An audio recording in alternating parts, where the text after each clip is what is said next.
so how diverse is this huge population of overseas raised players? What countries and cultures and influences did they bring to Australia?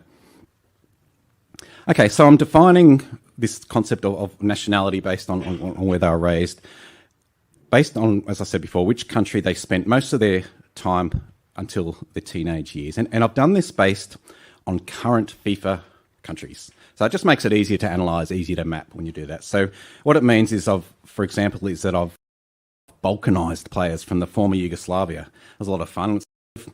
So Yugoslavia, which existed as one country until the early 90s, I've categorised them basically into current countries. So for those who know their Aussie Yugoslav football history, this was how most players from that region were regarded by their Balkan contemporaries in Australia throughout the 70s and 80s. They may have moved here from Yugoslavia, but they were Croatian, they were Serbian, Macedonian, generally speaking. Okay, so where have these 1,500 plus players come from? We'll get some moving maps happening now, which I hope work. So in addition to the 3 Icelandic players and around 30 Scandinavians, we've had almost 600 players from the UK and Ireland. So 40% of our overseas raised players are from the British Isles, including about 300 English and 220 Scots. There have been around 44 Dutch, 22 Germans, 11 Poles, 4 Slovaks, no Czechs, plus several Austrian, Swiss, French players. We've seen similar numbers of Spanish and Italian players, exactly the same actually at this point in time, same numbers there. But whereas the Italians were spread fairly evenly over the 44 years, Spanish have been a more recent thing. I'll talk a bit more about that later. The nations of former Yugoslavia have been a prominent source, especially the Serbs, the Croats and the Macedonians. I only know of one solitary Turk, one Cypriot, Sydney Olympic player Savas Kartambis played in the first NSL season. A handful of players from the Middle East, including 2 Israeli men and 1 Israeli woman, Lee Falcon. I've got 40 players who grew up in the various regions of Africa. So with Ghanaians, Nigerians and South Africans, the most prominent. All up, I've got players from 16 different African countries, from Morocco in the north down to South Africa, Cape Verde in the Atlantic Ocean in the west, to Mauritius in the east, in the Indian Ocean. Okay, zooming across to Eastern Asia, the most prominent Asian players have been from Korea, almost 20, South Korea, just ahead of Japanese, and less than 10 Chinese players.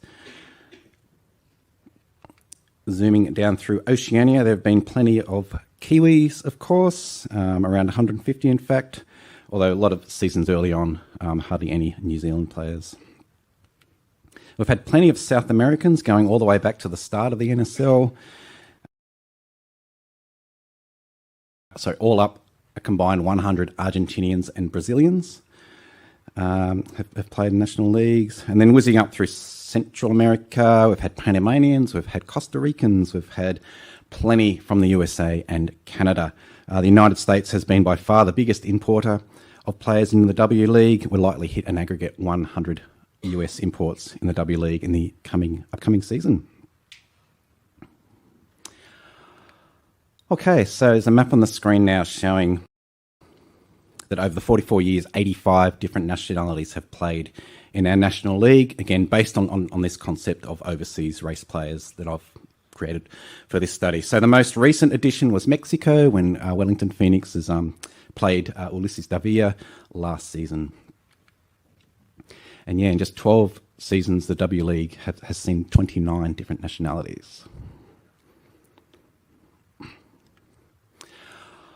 Okay, in the first season, there were 22 nations represented, including 15 European nationalities, again, based on today's borders. So British Isles players were prominent in almost all of the inaugural 14 NSL teams. Well, basically, they were all Scots and English. 3/4 of season 1 imports. Outside of the traditional source countries of the UK and the Balkans, we had 8 Argentinians in that first NSL season, several Brazilians, a couple of South Africans, an Angolan, a Fijian, and one New Zealander. Okay, and just sort of stepping back for a minute. Yeah, so we're talking 44 years ago. How was Australia looking as a population? How had we been progressing in terms of numbers? So yeah, on the eve of the 77 NSL, we had a census which showed the population was 14 million. That had almost doubled since the end of World War II. And on the back of large-scale immigration from countries impacted by the war.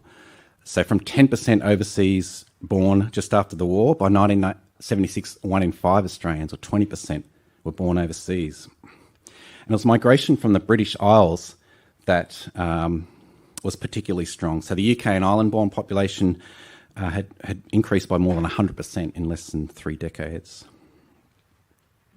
So now, 44 years later, and not only has Australia's population almost doubled again, but that proportion of overseas raised continues to rise substantially. On the screen, I've got 30% now of Australians are born overseas.